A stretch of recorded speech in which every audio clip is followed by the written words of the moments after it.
Hello, my name is Farah Saad. I wanted to talk about how to study for hard subjects and how to maintain stamina to continue studying for those hard subjects. So, wherever you are in life, if you're a college student, a grad student, a student of life, it can be very daunting keeping stamina to study things that you are passionate about, but need kind of guidance and understanding on how to efficiently and effectively study and effortlessly study, which can be very, very, very hard to gain that skill. So the first thing is completely removing shame from the equation. So what do I mean by that? Shame in yourself is something I see most commonly in students. So shaming themselves for not completing a set amount of assignments that day and or studying for the allotted hours they had intended, and then they shame themselves for the next day. And I'm not saying this can't be effective, as it is. I've seen it be for a short amount of time, but then you kind of crash and burn as you're building the shame, and it's a short-term fix. So that is not working. You have to remove that completely from the equation. And people think with shame and punishment comes rewards, but that's actually completely not the case. It can work short term, however, in the long term, it won't work. So removing that from the equation is step one. And kind of going along with that is comparison.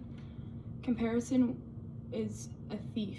Comparison is very deadly in your peers. As again, can be a short-term fix, as it can be a good baseline. It doesn't work. It doesn't work in the long term. So remove that from the equation. It can be very difficult if you're in undergrad, if you are in a tight-knit space, but you have to remove yourself from that equation. If you are learning how to study effectively,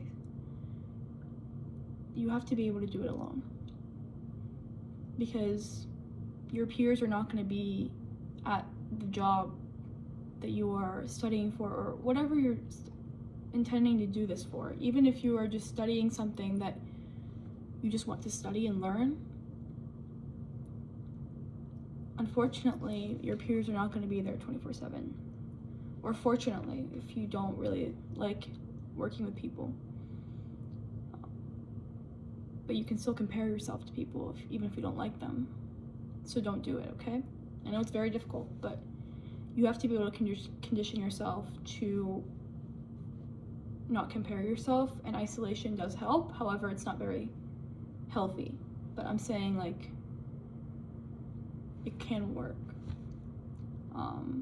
The healthiest way to go about all of this is step by step, and divvy everything up. So what do I mean by that? Condition yourself to be able to do all these things. Just like how I'm going to get to, this is a good segue, how to effectively study. Effective studying happens with conditioning. So going to the task that you have at hand, for example, if it's a lecture slide material, if it's a hard class, hard subjects, all are daunting to every single person and every single individual if they're seeing it for the first time. So it's really not like everyone's in the same boat. Your mind, it's a computer, and you're able to do many things with it. You just have to be able to know how to use it, but also be able to condition yourself, just like running a marathon. So looking at your lecture slides initially can be very daunting, but but it's daunting for everyone. And you have to start. Unfortunately, you have to start. So look at the lecture slides and look at them for 23 minutes. Go outside. If it's cold, jump around, come back, 23 minutes again, and then keep doing that until you understand. And that's how you do it. So how do you do that effortlessly? Because it won't happen just by 23 minutes off and on, 23 minutes off and on. Effortlessly is not effortlessly. It makes any sense. This is very open-ended. It means that yes, you can get as good as as easy as brushing your teeth, but it takes a long time. So that requires effort. So I don't want to say completely effortlessly. So condition yourself 23 minutes on, 23 minutes off, 23 minutes on, 23 minutes off. That's really hard to do. It's not easy. So with really hard subjects, it's really, really hard. If you're doing this independently, it's a little bit more difficult. However, it's feasible. But you have to be able to talk it out. And motivation happens more with another individual that's more knowledgeable in the subject listening to you. That's very hard to do because that resource is very scarce. However, if you have that option, do it. And that's a quicker and more effective way, more efficient way to be more efficient in the long run. Because no one really talks about really hard classes being really hard and the learning curve that comes along with it. Many students are intelligent, but intelligence means nothing in the grand scheme of things. The students that do best are the ones that are conditioning themselves. So talk it out, say it out loud. Whatever subject it is. It can literally be a very difficult novel. You have to be able to speak it out loud. And you have to be able to do active recall. That is the fastest way and most efficient way to study. Active recall can also be very difficult. So read it twice. And then ask yourself questions. Internal questions can also be very difficult, so talk it out loud. Okay. In lecture, it means nothing if you can take every single note in the course. Okay? It literally means nothing. Active recall is the answer to your problems with these difficult courses. And with consistency comes confidence, and with confidence comes time management, and with time management comes efficiency, but longevity of studying effortlessly takes a long time to learn. It's not your motivation that's hindered here, because a highly motivated person cannot want to study one day.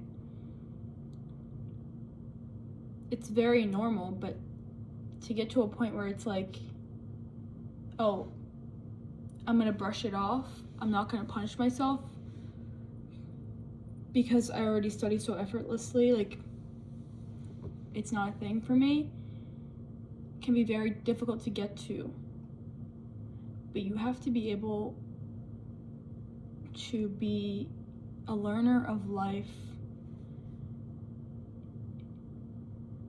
You have to want to learn, and you have to remove the shame and the competition and the crutches, which AI I've seen nowadays I don't really know too much about it because I think it can also be used a great tool for learning how to learn.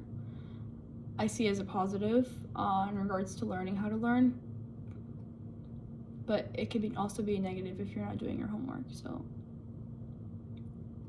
don't use that. Also, in regards to prescriptions, they can help tremendously if you have ADHD and whatnot. However, it is not the end-all be-all. It's not going to give you